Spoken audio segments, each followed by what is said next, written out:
Kejaksaan Agung menetapkan 7 orang tersangka dalam kasus dugaan korupsi pengadaan minyak mentah dan produk kilang periode 2008 hingga 2015. Salah satu tersangka adalah Muhammad Riza Khalid. Dalam perkara ini, tersangka Muhammad Riza Khalid diduga mempengaruhi proses pengadaan minyak mentah jenis premium 88 dan Pertalite 92 dengan berkomunikasi dengan sejumlah pejabat di Petral. Lebih modus yang digunakan antara lain pengkondisian tender, pembocoran nilai harga perkiraan sendiri, serta memperpanjang rantai pasok, sehingga menyebabkan harga menjadi mahal dan tidak kompetitif.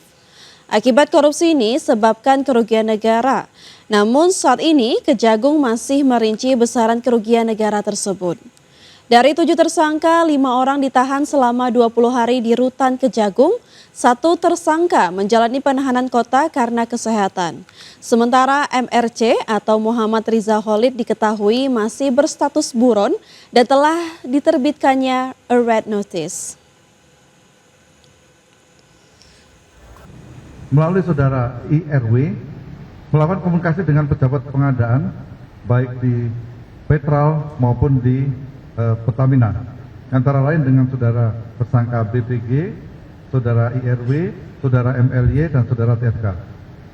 Komunikasi tersebut baik berupa pengkondisian tender, informasi nilai HPS, sehingga ada markup atau kemahalan harga karena pengadaan tersebut menjadi tidak kompetitif. Pemirsa, Presiden Prabowo Subianto meminta pemerintah provinsi hingga Tentara Nasional Indonesia membeli kendaraan berbasis listrik seperti bus dan truk buatan dalam negeri guna dukung industri nasional. Prabowo menilai saat ini kemampuan Indonesia dalam memproduksi kendaraan komersial berbasis listrik terus berkembang. Menurut Prabowo, pembangunan industri nasional di sektor otomotif berbasis listrik sejalan dengan upaya mengurangi ketergantungan pada energi fosil dan beralih ke energi lebih ramah lingkungan. Kita harapkan dari Pemprov lain juga akan berpihak dan membeli produk bangsa kita sendiri di seluruh tanah air, ya.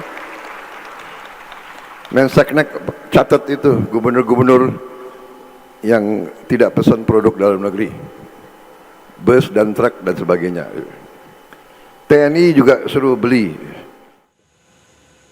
Ya, Ketua Umum Kamar Dagang dan Industri Indonesia Anindya Novian Bakri mengklaim Indonesia bisa menghemat sekitar 5 miliar dolar Amerika atau setara 85,35 triliun rupiah jika seluruh bus dan truk dalam negeri dielektrifikasi menjadi berbasis listrik.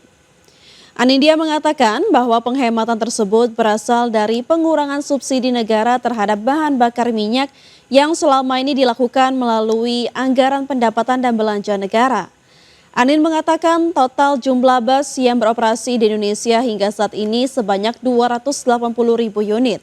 Sementara itu jumlah truk tercatat mencapai hingga sekitar 6,5 juta unit. Anindya menjelaskan bahwa kendaraan komersial seperti bus dan truk memiliki peran strategis dalam membangun ekosistem kendaraan listrik nasional. Meskipun popularitasnya tidak sepopuler mobil penumpang atau sepeda motor listrik, segmen ini mampu memberikan dampak ekonomi yang jauh lebih besar. Anindya juga mengapresiasi langkah pemerintah yang tidak hanya berfokus pada kendaraan, tetapi juga infrastruktur pendukung seperti stasiun pengisian daya. Menurutnya pendekatan yang menyeluruh ini sangat penting untuk menciptakan mobilitas hijau secara penuh. Ingin melaporkan bahwa kami memilih bus dan truk listrik karena memang bus dan truk listrik ini bisa menjadi penonggak untuk tumbuhnya ekosistem industri listrik. Memang tidak seseksi kalau dilihat dari motor yang jumlahnya 140 juta maupun mobil, tapi ini bisa menggerakkan ekosistem yang besar. Nah, jumlah daripada subsidi BBM yang bisa dihemat dengan elektrifikasi dari bus dan truk ini bisa sampai 5 miliar dolar. Pemirsa, Lembaga Riset Asian Plus 3 Macroeconomics Research Office atau AMRO memangkas proyeksi pertumbuhan ekonomi Indonesia di 2026 menjadi 5%. Meski melambat, proyeksi tersebut menempatkan Indonesia sebagai salah satu negara dengan pertumbuhan relatif kuat di kawasan ASEAN. Lembaga Riset Asian 3 Plus Macroeconomic Research Office atau AMRO memproyeksikan pertumbuhan ekonomi Indonesia akan mengalami perlambatan di tengah ketidakpastian global. Dalam laporan bertajuk Asian Plus 3 Regional Economic Outlook 2026, pertumbuhan produk domestik bruto Indonesia diperkirakan hanya 5,0% pada 2026. Angka ini sedikit lebih rendah dibandingkan estimasi 5,1% pada 2025. Sementara pada 2027, ekonomi Indonesia diproyeksikan kembali menguat ke 5,1%. Meski melambat, proyeksi tersebut menempatkan Indonesia sebagai salah satu negara dengan pertumbuhan relatif kuat di kawasan ASEAN. Pertumbuhan ekonomi kawasan ASEAN sendiri diperkirakan berada di kisaran 4,6% pada 2026 dan meningkat menjadi 4,8% pada 2027.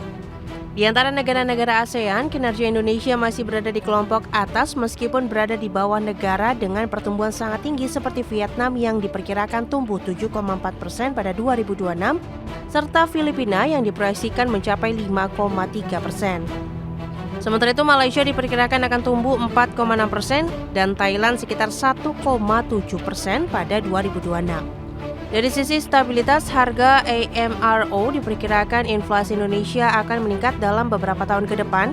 Inflasi diproyeksikan mencapai 2,8% pada 2026, naik dari estimasi 1,9% pada 2025. Dan sedikit meningkat menjadi 2,9% pada 2027. Meski mengalami kenaikan, tingkat inflasi tersebut masih tergolong moderat dibandingkan sejumlah negara ASEAN lain, serta masih berada dalam kisaran yang relatif terkendali. Dari Jakarta, Tim Liputan, IDEX Channel.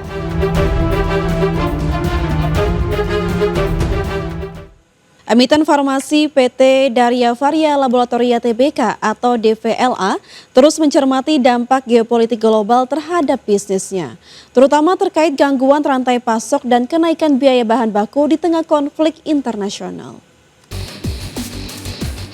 PT Daria Varia Laboratoria Tbk menyatakan situasi geopolitik global terutama konflik di Timur Tengah berpotensi mempengaruhi ketersediaan bahan baku farmasi. Gangguan ini terjadi pada material utama maupun bahan kemasan. Kondisi ini menjadi perhatian serius bagi industri farmasi nasional. Seiring gangguan pasokan, perusahaan juga menghadapi kenaikan harga bahan baku dan material pendukung. Hal ini berdampak langsung pada struktur biaya produksi. Untuk menghadapi ketidakpastian global, DVLA menyiapkan berbagai strategi mitigasi, termasuk diversifikasi sumber bahan baku dan penyesuaian rantai pasok. Langkah ini bertujuan menjaga kelangsungan produksi dan stabilitas bisnis. Meski dihadapkan pada tekanan global, perusahaan menargetkan pertumbuhan kinerja di atas rata-rata pasar pada 2026. Target ini didukung oleh strategi bisnis dan efisiensi operasional. Selain mitigasi risiko, perusahaan juga terus melakukan diversifikasi bisnis, termasuk pengembangan produk dan masuk ke segmen alat kesehatan. Langkah ini menjadi upaya untuk memperkuat sumber pendapatan di masa depan. Industri farmasi dinilai masih memiliki permintaan yang relatif stabil meski terdapat tekanan global. Kebutuhan obat dan produk kesehatan tetap menjadi prioritas utama masyarakat. Perkembangan konflik global menjadi salah satu risiko utama bagi industri farmasi, terutama terkait distribusi dan ketersediaan bahan baku. Kondisi ini membuat perusahaan harus lebih adaptif dalam menyusun strategi bisnis.